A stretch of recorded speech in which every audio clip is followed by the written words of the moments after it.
Hello，大家好，歡迎返到嚟 Old Moon Channel。今日想同大家分享一下今年8月份經美國轉機出入加拿大嘅過程啦，俾大家多一個買機票返香港嘅選擇。咁經美國出入呢，機票通常都平啲，但係聽講美國轉機就會麻煩好多啦。咁我實際嘅體驗係點呢？即刻同大家分享啦。機票係今年5月經 Expedia 買，會先去台灣玩幾日，再返香港。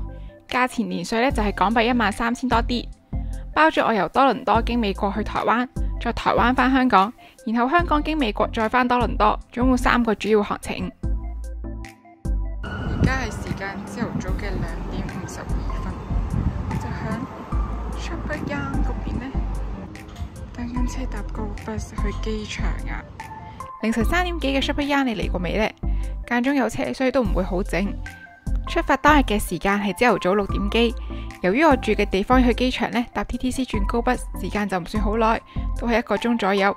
但因為擔心 TTC 會唔會甩班遲到，我就預鬆咗時間搭咗一班車啦。好順利啊！我2架車都準時到啊！遲到我有啲驚，sorry， 我嘅意思係準時到係好事，因為我冇諗過加拿大會準時。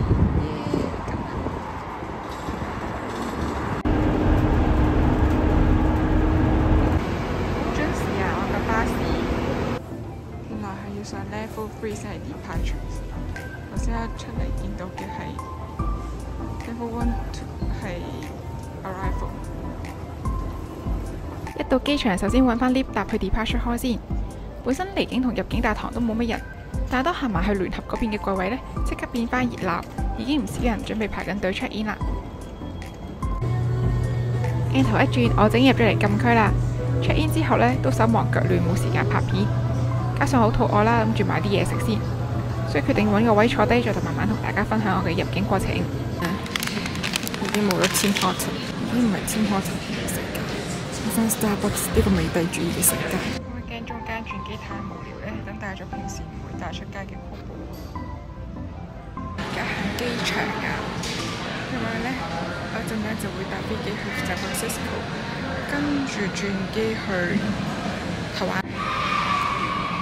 咁講返頭先入境嘅情況啦，當我排完隊 check in 行李之後，就跟一般入境程序啦，準備過安檢。安檢嘅人員就叫我哋除帽除鞋啦。然之後呢，過晒安檢，一心諗住食嘢嘅我，諗住可以揾間餐廳食早餐啦。點知大家過咗安檢之後，都好守規矩，響前面排晒隊。原來呢，嗰度已經係美國入境處負責啦，要準備排隊過美國嘅 EMI。排咗10幾分鐘之後就到我啦。入境處職員呢，就問咗我幾條問題，大概3、4分鐘左右啦。首先佢問我要去邊度，要留幾耐喺美國，我就如實答返佢我喺美國轉機，準備留5個鐘，同埋再同佢講返我之後嘅行程，然之後都會返嚟多倫多繼續學業。咁佢就問返我啦，幾時返多倫多，同埋預計留喺多倫多幾耐。佢仲搖晒頭咁問我，點解本護照會咁多釘書釘嘅呢？我就同佢講返係日本旅行嘅時候整落嘅。跟住呢，佢就叫我走噶啦，除咗護照同 boarding pass 之外，其他文件一律都冇睇過，冇問過。不過入境美國，就算只係轉機，都需要一個美國旅遊簽證。而我喺嚟加拿大之前呢，已經喺香港一早申請定噶啦。雖然申請美簽嘅過程都係少少麻煩啦，又要填份好長嘅表格，又要親身去中環見簽證官面試。但有個美簽，除咗可以去美國玩，仲可以多咗個轉機選擇。而且面試過程都好快，佢問咗幾句就批簽證啦。只係要留意入美國領事館嘅時候呢，千祈唔好拎多餘嘅物品，因為佢哋保安好嚴謹，前後會檢查你個袋2次。然後叫你拎晒個袋啲嘢出嚟，所以拎太多嘢享受呢，到時就會好狼狽噶啦。之後一到美國落機，以為要再做入境，原來係唔使噶啦。我係直接到咗機場嘅禁區位置，唔使再過安檢，唔使再拎行李寄行李，因為呢一切呢都喺多倫多嘅時候做晒噶啦。我就只需要喺呢5個鐘揾地方 hea。不過呢個機場樣樣嘢食都好貴。最後唔捨得，就只係買咗杯咖啡，配頭先機程派嘅小食。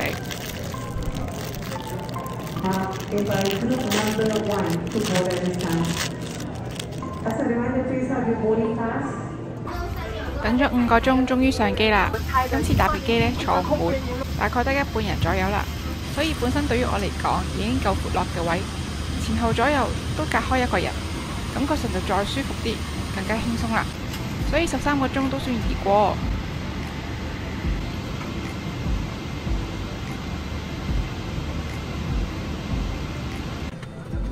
5日之後就搭返香港航空返香港啦。應該都唔少人搭過呢一班機，就冇咩特別要分享啦。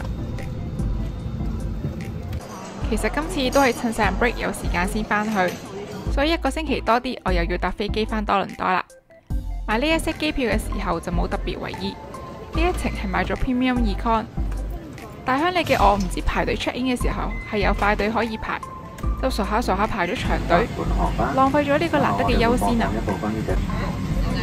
香港出境過程就冇咩特別啦，不過今次全程機都坐滿人，所以感覺上反而冇上次咁舒服。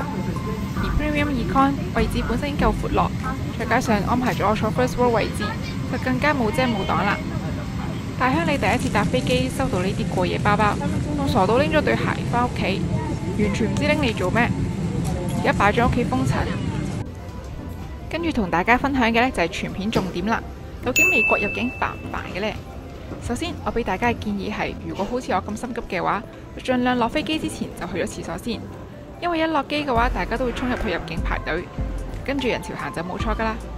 排到一半嘅時候呢，就會有職員幫手分流，所以記得時刻留意指示啊。現場所見都有唔少人同我一樣係準備轉機再入境加拿大。臨近開學啦，都有唔少學生見佢哋拎好晒文件，準備俾入境處職員。我都有準備到一啲文件，包括我嘅加拿大 SP 啦、學校 offer letter 同埋新學期嘅收據。到我嘅時候，職員就問我嚟做咩，我話準備轉機留7個鐘，佢就叫咗我走。成個對話過程唔知有冇1分鐘呢，算係非常順利。一過完關就見到堆行李放晒喺地下，拎翻自己嘅行李，再跟住轉機嘅指示行就得啦。呢個時候就要留意啦，我哋去加拿大算係國際轉機，所以要揾翻國際航廈。呢一度可以話係成個轉機過程最麻煩，要先去正確嘅樓層搭車去國際航廈，去到就揾翻 Air Canada 嘅櫃位再 check in。因為我係極易迷路，所以係揾咗一陣。如果你一家大細有10幾件行李，又好似我咁容易行錯路，的確係幾辛苦嘅。但其實成個過程由我落機到最後寄晒行李，再行返入安檢，都係個幾鐘左右，唔算太辛苦。比起直航或者其他轉機選擇，可以咁樣慳返啲錢，個人覺得都值得嘅。下次預啱時間價錢，都會再考慮美國轉機。到見加拿大入境職員嘅時候，佢就問得比較多問題啦。佢問我嚟多倫多做咩，有冇 SP， 讀咩書，咁我就拎翻 SP 出嚟啦，再同佢講翻我係讀咩嘅，不過轉咗科，所以今次上嘅記錄有少少唔同。問完睇完佢就放走我啦，所以各位出入境嘅時候記得帶定 SP 啊。但 ETA 就唔使再申請，用翻上次 SP 批嘅 ETA 就可以直接入境啦。